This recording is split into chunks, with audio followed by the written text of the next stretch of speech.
il faudra avoir une arme au préalable et cette arme doit entrer en République démocratique du Congo d'une manière légale, en possédant un permis ou une autorisation d'importation signée par le vice-premier ministre, ministre de l'Intérieur.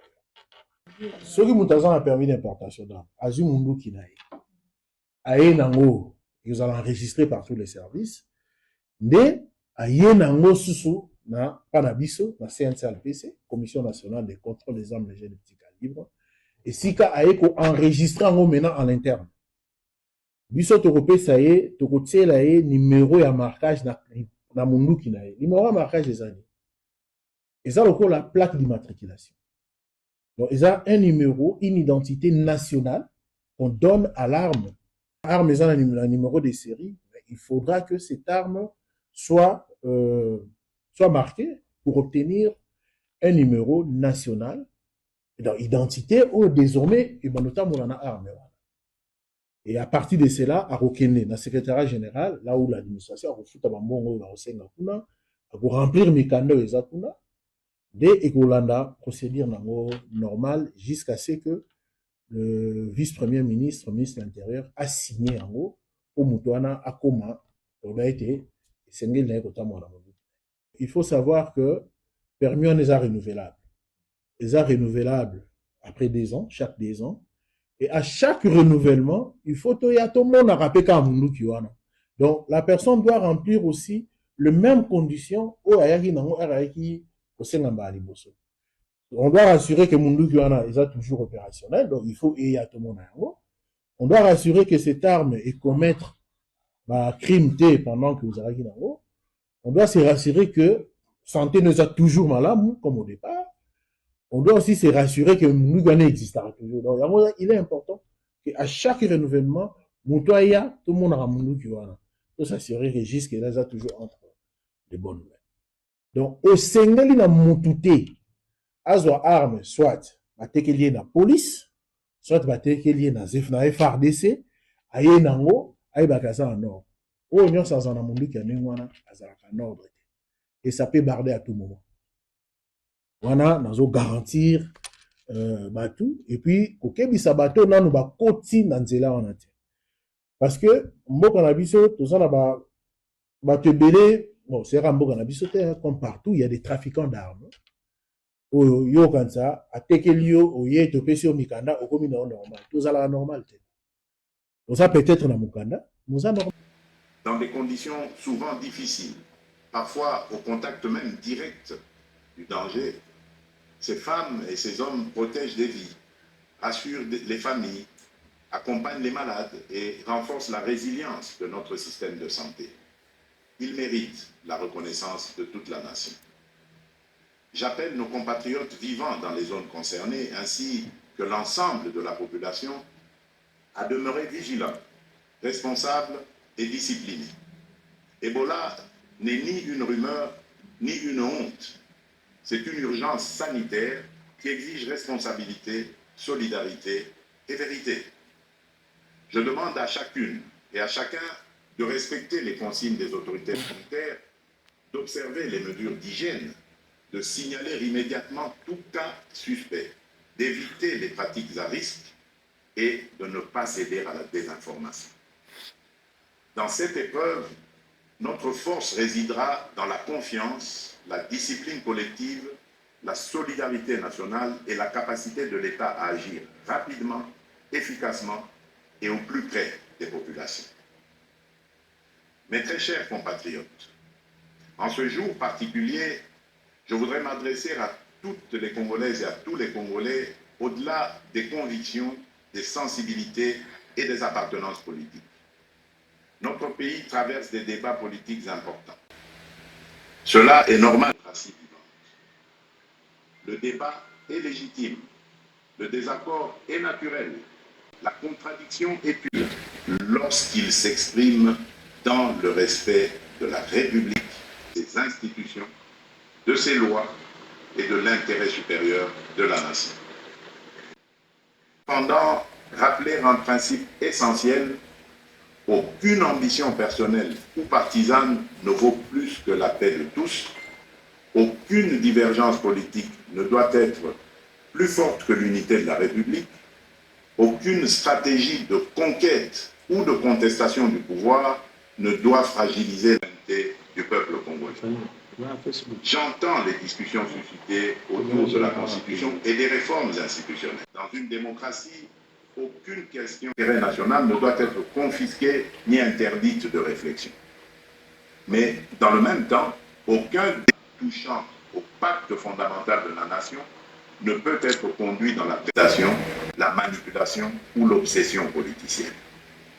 La Constitution n'est ni un instrument de circonstance, ni un objet de contenance. Elle organise notre vie commune, garantit l'équilibre de nos institutions, consacre les droits du peuple et protège la stabilité de la République. En débattre exige donc sérénité, rigueur, transparence et sens élevé de l'intérêt général. Ma responsabilité comme chef de l'État et garant de la nation est de veiller à ce que les débats engageant l'avenir du pays se tiennent dans le respect de la Constitution, de l'État de droit, des institutions et de la souveraineté populaire. Elle est aussi d'écouter, d'apaiser, de clarifier et, lorsque cela s'impose, de rechercher les voies d'un consensus national responsable. S'agissant de la loi référendaire adoptée par les deux chambres du Parlement, je tiens à rappeler qu'elle relève du fonctionnement normal de nos institutions et du principe de séparation des pouvoirs. Dans une république démocratique, le Parlement débat, délibère et légifère. Le président de la République, garant du bon fonctionnement des institutions, exerce les prérogatives que lui confère la Constitution.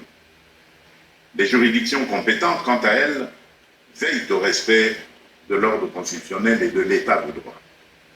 C'est dans cet esprit de coopération interinstitutionnelle et de respect de l'état de droit que j'ai déféré cette loi à la Cour constitutionnelle aux fins d'examen de sa constitutionnalité avant sa promulgation éventuelle, conformément à l'article 160 alinéa 3 de notre Constitution. Cette démarche procède d'une conviction républicaine profonde. Dans une démocratie, aucune décision, aussi importante soit-elle, ne saurait s'affranchir des règles, des procédures et des garanties que nous impose la loi fondamentale. La République ne ferme pas la porte à aucun de ses enfants d'ailleurs, dès lors qu'ils choisissent la voie de la paix, du dialogue, du respect des institutions et de la loyauté envers la nation. Mais le dialogue ne peut être détourné de son sens. Il ne saurait devenir un instrument de pression, de contournement des institutions ou de remise en cause de la volonté du peuple telle qu'elle s'exprime conformément à la Constitution et aux lois de la République. Le peuple congolais est le seul souverain. Nul ne peut parler durablement au nom de la nation contre la nation elle-même. Nul ne peut prétendre défendre la démocratie tout en refusant les principes qui la fondent, à savoir le débat libre, le respect des institutions, la séparation des pouvoirs, la souveraineté populaire et la responsabilité devant le peuple. À ce stade, je voudrais surtout insister sur un point avec la plus grande fermeté: le recours à la violence, aux armes, à la haine, à la désinformation ou à toute forme d'atteinte à notre souveraineté et à notre intégrité territoriale ne saurait constituer un mode d'expression politique. Il ne peut en aucun cas ouvrir un droit particulier à la négociation, ni placer ceux qui menacent la République au-dessus de ceux qui respectent ses lois. Nous pouvons débattre, diverger et nous opposer dans le cadre républicain. Mais nous n'avons pas le droit d'affaiblir la nation au moment où elle fait face à des menaces existentielles. Face aux défis qui pèsent sur notre pays, l'unité nationale n'est pas une option, elle est une exigence historique, elle est un impératif absolu. J'appelle donc les acteurs politiques, de la majorité comme de l'opposition, les responsables sociaux, religieux, économiques, médiatique et associatif, ainsi que l'ensemble de la société civile, à faire preuve de hauteur, de retenue et de responsabilité. Mes très chers compatriotes, au milieu des épreuves que traverse notre nation, cette année nous aura également offert un puissant motif de fierté collective. Nos léopards viennent d'écrire une page historique du football congolais. 52 ans après notre dernière participation à une Coupe du Monde, ils ont non seulement ramené la République démocratique du Congo sur la scène mondiale, mais ils viennent aussi de franchir, avec courage et panache, un cap inédit de notre histoire sportive. Par leur brillante victoire face à l'Ouzbékistan, sur le score de 3-1, nos léopards se sont qualifiés pour la phase à élimination directe, offrant à notre peuple une joie immense, une émotion rare et une fierté qui dépasse le seul cadre du sport. Au-delà du résultat, cette victoire porte une signification profonde. Elle nous rappelle qu'aucun objectif n'est hors de portée lorsque la discipline, le travail, la solidarité et la foi en nos propres forces se conjuguent. Pendant plusieurs semaines, nos différences se sont effacées derrière un même drapeau. Le nord et le sud, l'est et l'ouest, les Congolais de l'intérieur comme ceux de la diaspora ont vibré d'un même cœur, dans une même ferveur et avec une même fierté. Voilà l'image du Congo que nous devons préserver et faire grandir. Un Congo uni, ambitieux, résilient et déterminé à tenir son rang parmi les nations. Par leur courage, leur compatibilité et leur attachement au maillot national, nos léopards ont rappelé au monde que la République démocratique du Congo ne se résume pas à ses crises. Le Congo, c'est aussi le talent, l'audace, la discipline, la résilience et cette capacité de croire jusqu'au bout, même lorsque le chemin semble difficile. J'adresse, au nom de la nation, mes chaleureuses félicitations aux joueurs, au staff technique, aux dirigeants sportifs, à la fédération, aux supporters, ainsi qu'à toute la jeunesse congolaise qui s'est reconnue dans cette magnifique aventure. À nos léopards, qui s'apprêtent désormais à défier l'Angleterre en 16e de finale, je veux adresser un message simple. Entrez sur le terrain avec la sérénité de ceux qui ont déjà honoré la nation, mais aussi avec l'audace de ceux qui savent que l'histoire n'a pas encore livré son dernier mot. Jouez avec discipline, courage, intelligence et surtout sans regret. Vous avez déjà fait battre le cœur des Congolaises et des Congolais. Vous avez déjà rendu tout un peuple fier. Mais nous continuons à croire en vous et en votre capacité à aller plus loin, à surprendre encore, à faire reculer les limites du possible et à écrire sous nos couleurs une nouvelle page de notre grandeur nationale. Quelle que soit l'adversité, la République démocratique du Congo vous accompagnera de sa ferveur, de ses prières et de son soutien indéfectible. Entrez sur le terrain avec la force de tout un peuple uni derrière vous. Le sport est une école de discipline, de cohésion, d'effort et de patriotisme. L'esprit des léopards doit inspirer la nation entière. Rester unis, défendre nos couleurs, croire en nos forces, combattre chacun à sa place pour l'honneur et la grandeur de la République. Dans le même élan, je rends hommage à nos artistes, nos scientifiques, nos chercheurs, nos entrepreneurs, nos créateurs, ainsi qu'à toutes les femmes et à tous les hommes qui, par leur talent, leur travail et leur excellence, contribuent au rayonnement de la République démocratique du Congo à travers le monde. Mes très chers compatriotes, 66 ans après l'indépendance, la République démocratique du Congo demeure debout. Debout malgré les guerres, les convoitises, les blessures de l'histoire et les épreuves traversées. Debout surtout parce que son peuple n'a jamais cessé de croire en lui-même, en sa dignité et en son destin. Cette force intérieure, cette capacité à résister et à se relever constitue l'une des plus grandes richesses de notre nation. Et aujourd'hui, plus que jamais, notre responsabilité est d'aller plus loin. L'indépendance politique fut une conquête historique. Notre devoir désormais est d'en faire une souveraineté pleinement vécue, concrète et irréversible. Une souveraineté sécuritaire, afin que plus aucun groupe armé, plus aucune force étrangère, plus aucun agenda extérieur ne puisse dicter sa loi sur une parcelle de notre territoire. Notre sol et de notre sous-sol servent d'abord le développement de notre pays, la transformation de notre économie, la création de valeurs locales, l'émergence de champions nationaux et le bien-être de notre peuple. Une souveraineté numérique, afin que l'identité de nos citoyens, les données de notre pays et les services publics de notre État soient protégés, modernisés et mis au service des Congolaises et des Congolais. Une souveraineté diplomatique enfin, afin que la République démocratique du Congo parle au monde avec respect, clarté, dignité et fermeté.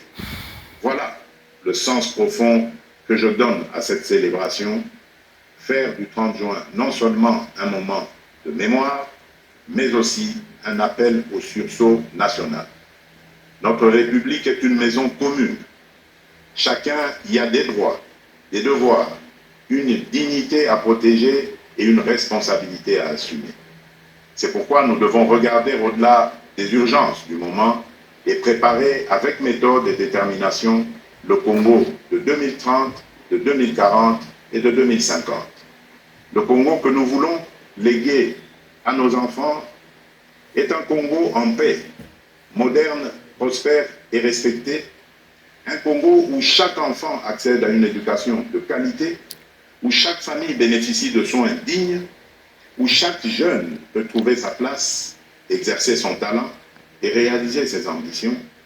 Un Congo où les richesses nationales se transforment en emplois, en infrastructures, en services publics et en mieux-être pour le peuple. Ce Congo ne se construira ni par la résignation, ni par la division, ni par l'attente passive. Il se construira par le travail, la discipline, l'unité, la probité et le sursaut patriotique. Chaque Congolaise et chaque Congolais a une part à prendre dans cette œuvre nationale. L'enseignant qui forme avec conscience, le soldat qui protège avec honneur, le policier qui sécurise sans abuser, le médecin qui soigne avec dévouement, le fonctionnaire qui sert avec probité, le magistrat qui rend justice avec indépendance, l'entrepreneur qui crée des emplois, le jeune qui innove, les parents qui éduquent dans les valeurs, le citoyen qui respecte la loi et protège le bien public, la diaspora qui investit, transmet et valorise le pays. Comme le rappelait Nelson Mandela, avec la liberté viennent les responsabilités. Notre indépendance nous a donné une nation à aimer. Elle nous confie aussi une république à servir, à protéger et à élever. Car le patriotisme n'est pas seulement un sentiment. Il est une conduite, une discipline, une manière de servir, de protéger, de respecter et d'élever la nation. En ce 30 juin, levons-nous avec confiance, courage et amour pour la patrie. Unis dans la vérité, fermes dans la souveraineté, responsables dans l'action, solidaires dans l'effort, confiants dans l'avenir. Bonne fête de l'indépendance à toutes et à tous. Que Dieu bénisse la République démocratique du Congo, son peuple et tous ceux qui l'ont choisi comme pays de résidence. Je vous